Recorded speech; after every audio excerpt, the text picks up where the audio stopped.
নদিয়া জেলার ফুলিয়ায় 12 নম্বর জাতীয় সড়কের আন্ডারপাসের ভয়াবহ পরিস্থিতি। স্টেশন রোড সংলগ্ন এই আন্ডারপাস ভয়াবহ আকার ধারণ করেছে। অল্প বৃষ্টিতেই জমা জল হাঁটু জল অবধি পৌঁছে যাচ্ছে, যেখানে ছাত্রছাত্রী থেকে শুরু করে সাধারণ বাসযাত্রী এবং সাধারণ মানুষ বিপজ্জনক পরিস্থিতির মধ্যে দিয়ে পারাপার হচ্ছেন।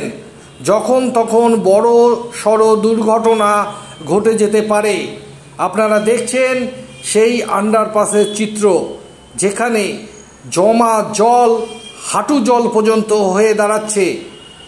এ বিষয়ে জাতীয় সড়ক কর্তৃপক্ষের কোনো হেলদোল নেই। এই জল নিকাশি ব্যবস্থা কিভাবে দূর হবে সে ব্যাপারে তাদের কোনো পদক্ষেপ নেই। শান্তিপুর পঞ্চায়েত সমিতির সহসভাপতি চঞ্চল চক্রবর্তী আজ জাতীয় সড়ক কর্তৃপক্ষের কাছে চিঠি দিয়ে এই ভয়াবহ রূপের কথা জানিয়ে অতিবিলম্বে যাতে সুরাহা হয় তার ব্যবস্থা করার আর্জি জানিয়েছেন। আপনারা দেখছেন সেই আন্ডারপাসের চিত্র, যেখানে জমা জল একটি ভয়ানক পরিস্থিতি তৈরি করেছে।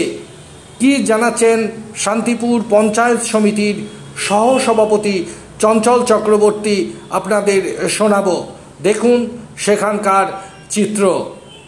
ব্যুরো রিপোর্ট, বাংলার প্রতিনিধি। দেখুন, ফুলিয়া বাস স্ট্যান্ডে যে 12 নম্বর জাতীয় সড়কে আন্ডারপাস রয়েছে, সেই আন্ডারপাসের নিচে জল জমে আছে, 1 হাঁটু জল। আমরা দীর্ঘদিন বলেছি এনএইচ অথরিটিকে, এবং তারা এই বিষয়ে কোনো প্রকার হস্তক্ষেপ করছে না। অলরেডি যা পরিস্থিতি, ওখানে যে কোনো সময় বড় ধরনের দুর্ঘটনা ঘটতে পারে। আমরা বলছি যে অবিলম্বে যে নিকাশি ব্যবস্থা ওখানে রয়েছে, জল নিকাশি ব্যবস্থা, তার মধ্যে ত্রুটি রয়েছে। আমরা চাই স্থায়ী নিকাশি ব্যবস্থা ওখানে করা হোক এবং জল যাতে না জমে, কারণ একটা জাতীয় সড়কে যদি জল জমে যে কোনো সময় বড় দুর্ঘটনা ঘটতে পারে। ফুলিয়ার মানুষ বাজারে আসছেন, বাজার থেকে ফিরছেন, একটা বিরাট সমস্যার সম্মুখীন মানুষ হচ্ছেন। আমি চাই অনতিবিলম্বে ন্যাশনাল হাইওয়ে অথরিটি তারা এই বিষয়টি দেখুক, এবং ইতিমধ্যেই আমি আজকে চিঠি করেছি to the project director Krishnanagar NHAI Bhatjangla Nadia. সেখানে চিঠি করেছি যে 12 নম্বর জাতীয় সড়ক ফুলিয়া বাস স্ট্যান্ডের যে আন্ডারপাসে জল জমা, এই সংক্রান্ত অভিযোগ করেছি, এবং যত দ্রুত সম্ভব এর ব্যবস্থা করতে হবে।